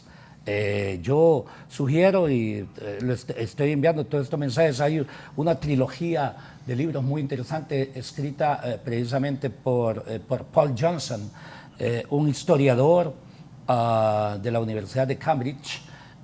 Paul Johnson escribe 3 libros importantes para que podamos entender. 1 es Historia del Cristianismo, 2 Historia de los pueblos árabes y 3 Historia del pueblo judío. Léanlo y verán ustedes lo que ocurre a todas las sociedades cuando no hacen caso, cuando algunos tienen ojos pero no ven, otros tienen oídos pero no escuchan, y cuando tienden a escuchar ya es tarde. Entonces es importante. Vea, por ejemplo, Pedro aquí, yo lo he escuchado, ha planteado una serie de elementos en contra precisamente de la evasión, de la defraudación, de los abusos. Todo eso hay que aplicarles la ley, en eso estamos claros, ¿verdad? También, ojo, aclaro, hay una propuesta ahí sobre el secreto bancario, ¿no es cierto? Creo que es el punto 10. Y yo sí estoy de acuerdo que para fines fiscales el secreto bancario tiene que abrirse, ¿me explico? O sea, ahí es donde está la enorme evasión fiscal. Ahora, yo acabo de escuchar a un alto funcionario del gobierno diciendo que ya no se va a abrir el secreto bancario. Y lo acusan a esta persona de lo que usted acaba de decirle, querido amigo Raúl, a Pedro. No, no lo acusan. ¿Sabe por qué?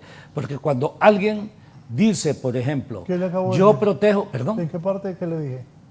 No, es que hay un alto funcionario ahorita, el presidente de la Comisión Nacional de Banca y Seguros, dijo que no se iba a abrir el secreto bancario. Lo escuché. A Marcio. Sí, y eso está dentro de la reforma. Ahora, le han aplicado también, porque aquí en realidad es lo que está haciendo Pedro en el gobierno, es lo que yo hago dentro de mi partido. Y les estoy diciendo, ojo, el Partido Nacional se autodestruyó en el poder. El Partido Nacional es mentira que ha pasado de 1 millón, es 1.300.000.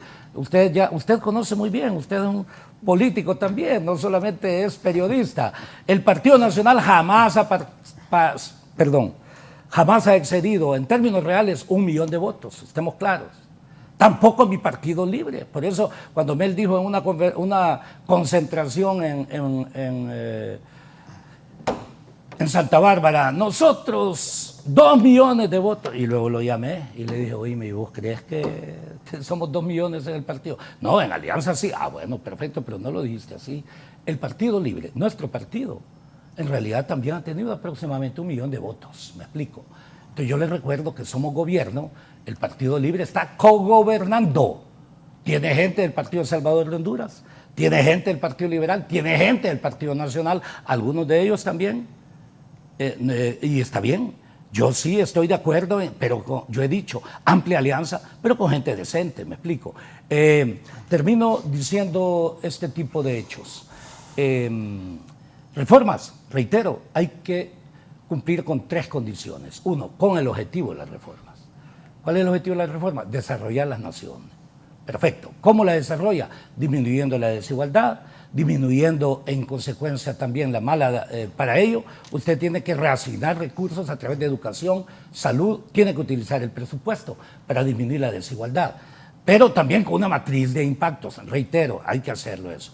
El segundo elemento que me parece importante es que hay que saber escuchar. En la medida en que se escucha, se aprende, ¿no es cierto? En la medida en que se dialoga, se aprende. En la medida, al mismo tiempo, en que entendamos que esta es una república, ojo, basada también en un sistema de leyes y en un sistema de voluntades individuales para imponer voluntades. En la medida en que lo hagamos, vamos a enfrentar. Yo soy de los jóvenes, desde el Instituto Central, que luchamos inclusive desde muy jóvenes contra las dictaduras militares de la época, y lo hemos sido. Y yo estoy aquí también recomendando algunas acciones, políticas de Estado, dijimos la necesidad de un llamado a la unidad de la nación, en donde vayan todos estos elementos a los que precisamente mi amigo Aarón hacía referencia, pero entendamos al mismo tiempo que cuando hay algunas sugerencias es importante escuchar, rectificar es de sabios. Solamente los ignorantes se mantienen en sus posiciones. Y voy a aprovechar algo. ¿Sabe usted por qué perdió también la guerra el gran general Napoleón Bonaparte frente a Inglaterra en la batalla de Waterloo? ¿Sabe por qué?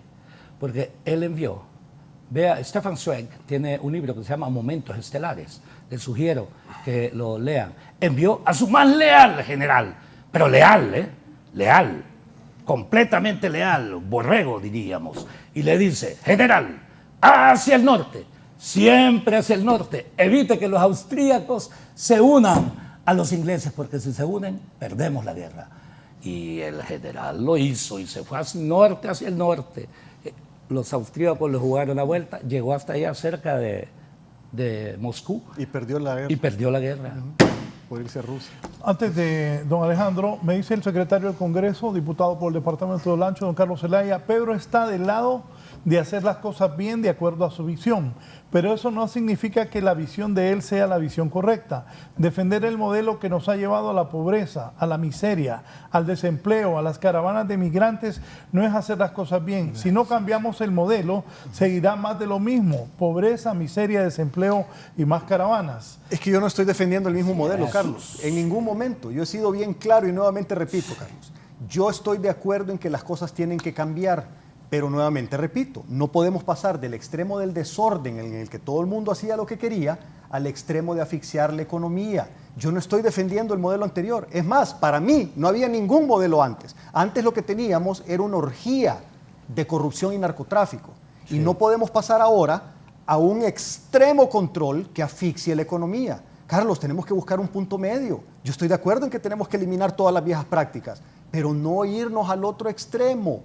Puntos medios, balances, equilibrios, zanahoria y garrote, no solo garrote, y mantener y mejorar los poquísimos elementos competitivos que tiene el país, no eliminando todo, porque tampoco es que todo está mal.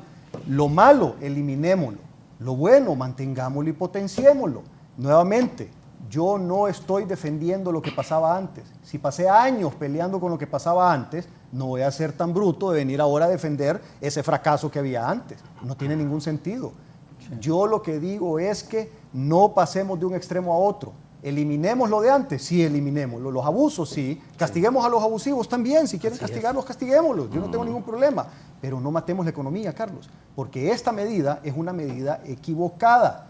Y yo le quiero ayudar a la presidenta. Desde un inicio le he querido ayudar, le quiero seguir ayudando y le voy a seguir ayudando a futuro, esté dentro o fuera del gobierno. Pero lo que quiero es ayudarla a que tome buenas decisiones. No la quiero llevar a que cometa un error, que sería aprobar esta ley así como está. Revisémosla, cambiémosla, ajustémosla a lo que realmente necesita el país. Si de eso se trata el socialismo democrático, de que podamos escuchar los diferentes puntos de vista, de que socialicemos las cosas. Y socializar no es solo que nos escuchen explicar cómo son las cosas. Socializar es explicar cuál es lo que uno quiere hacer, tomar las recomendaciones de regreso, analizarlas y ajustar los documentos según lo que realmente requiere el país. Así es que no, yo no estoy defendiendo lo de antes, jamás. Me dice don Omar García: buenos días a los panelistas. Lo que dice Pedro y Lazar son dos verdades complementarias reales, útiles para el estatus quo nacional de pobreza que tenemos. Para mí el enfoque destructivo, social tributario, el modelo económico semurreyista más pobres y menos ricos, más ricos. No es bueno el escenario económico social que me resulta dibujar de quedarnos congelados. El camino es alcanzar un pacto social y económico mejor orientado a estimular la producción y consumo nacional mediante políticas públicas de capitalismo democrático y socialismo democrático. El planeta ya no está orientado a la globalización, es regionalización y mercado interno. Las inversiones extranjeras vienen huyendo de los sistemas tributarios de sus países de origen. Cuidado, y ello implica a Honduras entregarles recursos naturales, pseudoesclavos y no pago de impuestos, pues si no se hace no es atractivo invertir. Creo firmemente que deberían escuchar a doña Juliet Handal. Ella tiene una perspectiva saludable y útil para el país en estos momentos difíciles de dependencia, remesas de hondureños expulsados que aman a sus familias. Mira, hay algo importante que dijo el televidente, y es algo que ya lo dijo Alejandro, que ya lo dijo Nelson, el pacto nacional. O sea, es necesario realmente un pacto nacional, algún tipo de acuerdo entre todos los diferentes sectores para poder diseñar una ruta que tome en cuenta las opiniones de todos, para que podamos entonces construir un mejor futuro. Eso es algo que realmente es útil, eso sería útil, en lo cual todos nos podamos comprometer bajo consenso. Solo está de Silvio Larios. Buenos días, Raúl. Aquí Silvio Larios. ¿Por qué va a renunciar Pedro? Más bien así se ocupa gente, que le diga a la presidenta lo que necesita saber y no plegarse a caprichos de un grupo. Así la presidenta sepa dónde verdaderamente está parada. Claro que hay cosas que corregir, pero no es destruir todo que se va a arreglar el país. Saludos a los amigos Nelson y Alejandro. Raúl, me parece que estamos cayendo en un distractor. Sí. Más bien, el daño se está causando, no me quiero incluir, se está causando al acusar ya a una persona y no ver el bosque.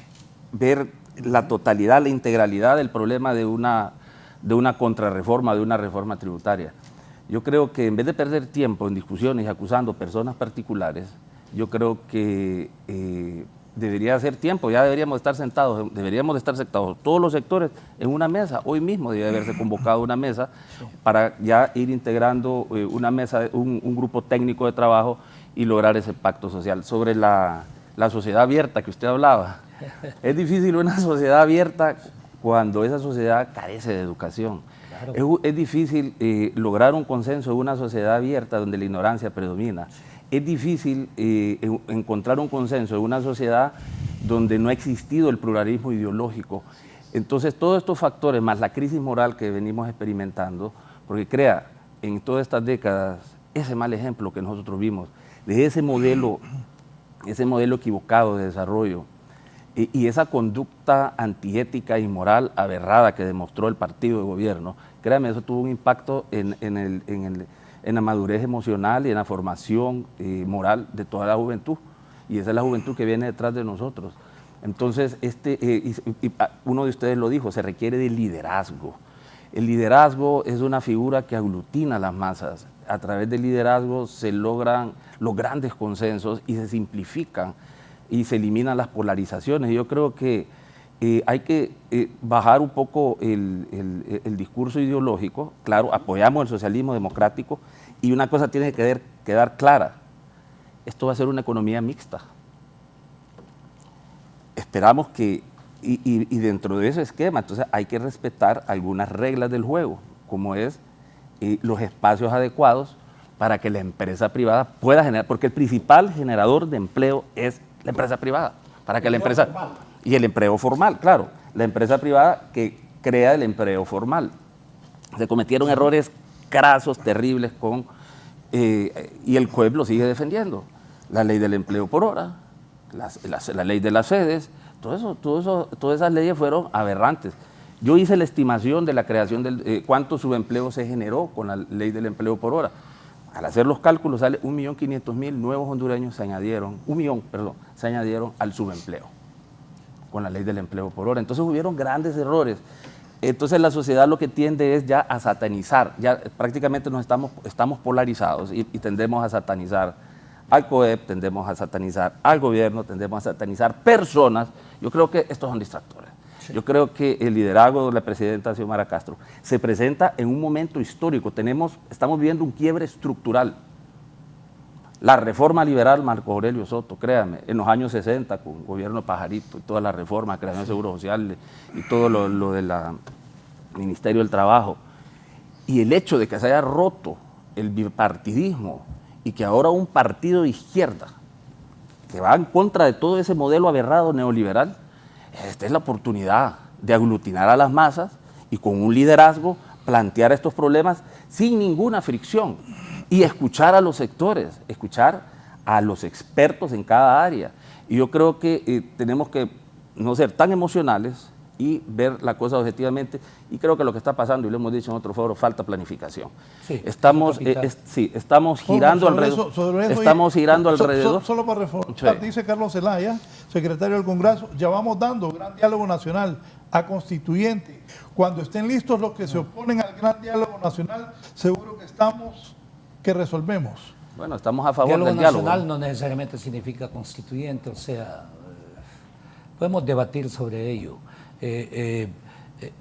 Yo creo, en realidad, sin duda alguna, perdón que interrumpa a Aarón, ¿no? Pero Raúl dice que lo podemos hacer, ¿no es cierto? Siempre Claro, lo ha planteado. Sin duda alguna tenemos un modelo económico fallido, pero el modelo económico fallido ha obedecido también a que tenemos un modelo político fallido. O sea, ¿en qué sentido? Personas que han tenido poder político responden a los intereses de determinados grupos que no necesariamente piensan en el interés de la nación. Entonces, yo sí creo que en realidad, si nosotros, reitero, creamos, o sea, los liderazgos tienen que estar basados en un principio fundamental, el interés de la nación, el bien común. Pero cuando es un interés intrapartidario, entonces lo que hace es dividir. ¿Me explico? Entonces tenemos que pensar exactamente en un gran diálogo nacional, en un criterio fundamental de unidad de la nación, reitero, un plan de gobierno consensuado con un equipo precisamente de profesionales, me explico. El problema cuando usted toma decisiones parciales, entonces produce esto. Este es el segundo punto. ¿Reformas? Sí. ¿Cuándo? Urgentemente. Ayer. ¿Cómo? Pero no cualquier tipo de reforma, y el cómo es fundamental, y en el cómo la socialización es determinante. Estamos hablando de una república, en la república hay diálogos, eso es lo elemental. Donde no hay diálogo es en las dictaduras, donde no hay diálogo es en las monarquías, me explico, se impone, eso facilito. O sea, lo difícil es unir la nación, lo que es fácil es dividirla. Aquí en Honduras estamos acostumbrados a lanzar algo para dividir. Y yo quiero decir que cuando se escucha, se logran objetivos positivos. Yo voy a decir, por ejemplo, Raúl, cuando yo fui el ministro de Asesor Económico de Mel, Mel me dice, mira, hay gran parte de los logros económicos los obtuvimos porque te escuchamos. Primer punto, el tema de la devaluación. Todo el resto, ustedes se acordarán, todo el resto eran pro devaluación. Yo les dije, con la devaluación ustedes están beneficiando sobre todo a 10 empresas exportadoras. Ahora yo pienso en la nación, entonces yo pienso en la revaluación monetaria. La revaluación monetaria, veamos todos los impactos que significa una revaluación monetaria. ¿Disminuye la competitividad? No es cierto, porque disminuye el precio de todo lo importado. Esta es una sociedad importadora. O sea, las importaciones duplican las exportaciones. Y entonces, ¿a quién le generamos riqueza? A 10 empresas exportadoras. ¿A quién afectamos? A la inmensa mayoría del hondureño. Entonces, ¿con cuánto devaluamos en el gobierno? Prácticamente nada, 19.43 o 04, ya no me acuerdo cuánto. La otra, peleándose, ¿se acuerda en los 2 primeros años en el contra los Arévalos? ¿Verdad? Por el tema del combustible. Y entonces, durante año y medio le dije a Mel, mira, esa no es la salida. Entonces, yo lo voy a decir acá. Yo analicé los modelos existentes y le dije, entremos a Petroamérica. En aquel momento, Petrocaribe es después, Petroamérica. Y entonces, después de año y medio que no lograban ese resultado, me llama y me dice, un viernes en la noche, recuerdo, y me dice, mira, mañana que tenemos Consejo de Ministros, por la mañana, ¿crees que me podés convencer a los ministros para que firmemos el ingreso a Petrocaribe? Sí, perfecto. 1 hora, porque vos sos el que conocés, me dijo, hasta me dijo sobre el tema, sos el único que conocés sobre el tema, perfecto. 1 hora, a 1 hora todos los ministros estaban, ojo, racionalizando, pero votaron a favor de todo ello. El problema es que cuando Mel integró la Comisión de Energía, excluyó al que él decía que sabía más. Es un servidor, parece que Mel siempre me ha excluido de todas las cuestiones, como le digo yo. ¿Se siente excluido en este momento? Bueno, no, yo no me siento excluido, pero sí excluyen. O sea, le adelanto, el movimiento 5 de julio que yo coordino... ¿Por qué no aceptó ser embajador en Guatemala? Por una sencilla razón, porque el problema no es que Nelson Ávila tenga poder político. El punto es que no le han reconocido el poder. Ojo, reconocido. Yo no les pido. Deben poner en ejecución la voluntad popular. La voluntad popular en las primarias internas dijo que nosotros éramos la segunda vuelta. Y bajo esas condiciones yo debí ser, o alguien del movimiento 5 de julio, el tercer designado a la presidencia. O sea, el primero, para quien apareció como el primer movimiento dentro del partido, que eran los movimientos oficialistas. El segundo, su servidor. Nosotros, bajo esa proporción, tenemos derecho el movimiento 5 de julio, no Nelson Ávila. Yo puedo quedar fuera, no hay problema. Yo sé que me quieren fuera porque me ven como precandidato presidencial para la próxima. Yo no estoy en la agenda de ellos. Y qué bien que no esté yo en la agenda de alguien que pretende casi siempre imponer candidaturas. Entonces, ¿cuál es el punto? Sería buen embajador, dice Gilberto Ríos. Dice, Barquero había estado... Dígale a Gilberto que soy muy buen ciudadano. Y sobre todo, le adelanto, soy profesor universitario, y lo voy a decir esto a nivel de postdoctorados, doctorados, de maestría, y he contribuido a formar no menos de 1000 personas en América Latina para ese objetivo. Entonces, economistas, bueno, nos vamos. Primer punto, hay salidas. Hay que escuchar. Segundo punto, vivimos una república. Hay que crear esa línea precisamente de unidad nacional. Tercer punto,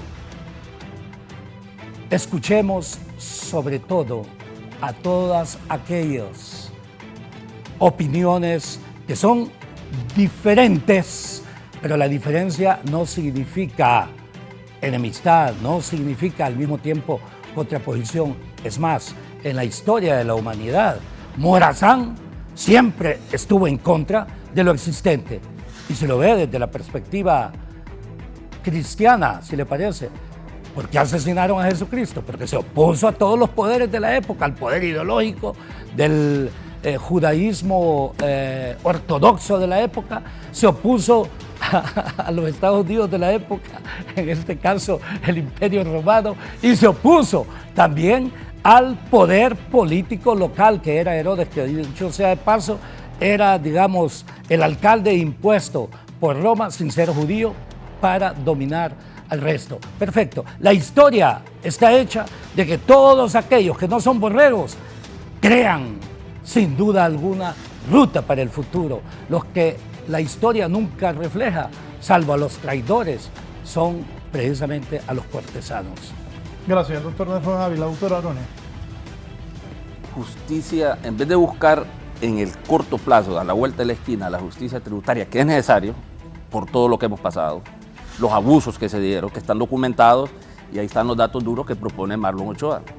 Muy bien, ellos hicieron su estudio científico, hicieron sus parametrizaciones, etcétera, pero buscar una justicia tributaria improvisada o una justicia tributaria que no es el momento, yo creo que se le puede buscar un reemplazo, y es la justicia criminal. Entonces tratemos de rectificar y encontrar a aquellos que cometieron abusos y pues quitarles todos los beneficios. En la participación que tuvo el ministro el día de ayer, él habló de 65 empresas que se le quitaron, si no me equivoco, 65 empresas que se le quitaron los beneficios e incentivos fiscales, poner ese candado para que ya no se vuelvan a dar beneficios fiscales en una forma deliberada a empresas que no generan lo que se esperaba, no generaron los empleos, no generaron la riqueza y cometieron ese abuso histórico de no pagar impuestos municipal, no pagar impuestos sobre renta, no pagar ningún tipo de impuestos. O sea, prácticamente yo creo que las reformas tributarias son delicadas porque tienen impactos muy fuertes. O son positivos, como lo vimos, o son negativos. En el 278-2013 incrementó la recaudación tributaria. Vimos la tendencia y se agenciaron todos esos recursos, todos esos ingresos tributarios, pero fueron mal utilizados, fueron desviados a través de la figura de los fideicomisos y terminaron en las bolsas de ONGs y empresas de maletín. Esas son las consecuencias de reformas tributarias mal orientadas, de reformas tributarias que no ven el horizonte de tiempo. Esta reforma tributaria, pues hay que, a través de un consenso, un acuerdo nacional o un pacto social o un pacto nacional, discutirla entre todas las partes y evitar los distractores y acusar personas en lo particular. Yo creo que se está cometiendo un error, ese es un gran distractor. Enfoquémonos en los contenidos y en los impactos negativos que puede generar, pero también veamos lo positivo. Veamos lo positivo y la buena intención que hay detrás de esta reforma, porque se busca la justicia tributaria, la justicia social y esa deuda moral, esa deuda social que se tiene con todo el pueblo hondureño. Gracias, don Alejandro. Ministro. Muchas gracias, Raúl. Un gusto de haber compartido con Alejandro y con Nelson y un gusto de haber compartido con el pueblo hondureño. Tenemos que buscar la unidad, tenemos que buscar la hermandad, tenemos que trabajar todos juntos, en paz, en armonía y con respeto. Un fuerte abrazo, bendiciones. ¿Cuál es el futuro de Pedro Barquero? No tengo ni idea, solo Dios lo sabe. Buena respuesta. Ha hecho esa pregunta 5 o 6 veces. No, Pareciese que la trae en agenda específica. ¿Cuál es la urgencia? ¿Cuál es la urgencia? ¿Le hago una pregunta? Sí. ¿Qué funcionario actuó así? En la noticia, Pedro Barquero ayer le dijo traidor. Usted tiene toda la razón. Es el único funcionario que de una u otra forma, de ese nivel, que de una u otra forma está haciendo la diferencia. Y entonces escuchemos, porque en realidad hay algunas personas que a veces multiplican muy mal, ¿no es cierto? Cuando alguien dice 5 por 5 es igual a 25, sí, todos estamos de acuerdo. Pero los verdaderos matemáticos le dirían aproximadamente un sector 25. de libre, dice, lo consideran traidor. Un sector, eso es importante, un sector, pero hay otro sector que no. Yo soy de libre y no considero en esos términos. ¿Me explico? ¿Qué piensa ante esa posición? ¿Cuál posición? De él, que dice que él es de libre y no lo considera traidor. Un sector de libre sí dice que Pedro Barquero es traidor. Y que no le hace, y que no está con las políticas de la presidenta Xiomara Castro. Nuevamente, yo sí estoy apoyando a la presidenta y la quiero seguir apoyando y la voy a seguir apoyando, esté o no esté en el gobierno. Pero la quiero apoyar a tomar buenas decisiones, no a que cometa errores. Y estas personas que le están queriendo meter esta ley, lamentablemente, la quieren inducir a cometer un error. Nuevamente, al final de cuentas, tenemos que debatir las ideas y asegurémonos de hacer los análisis correctos. Si nos sentamos en una mesa de diálogo y nos ponemos a analizar punto por punto, vamos a llegar a mejores conclusiones. En la abundancia del consejo está la sabiduría. Sí. Tenemos que escuchar a todos los diferentes sectores. Trabajemos todos juntos, de la mano, como hermanos. Saquemos adelante el país. Aquí sobran las buenas ideas, pero hay que aprender a escucharlas. Nos vamos. El proyecto de ley de justicia tributaria tiene enfrentado al gobierno y a la empresa privada. Y unos funcionarios del gobierno y otros también están enfrentados. Buenos días.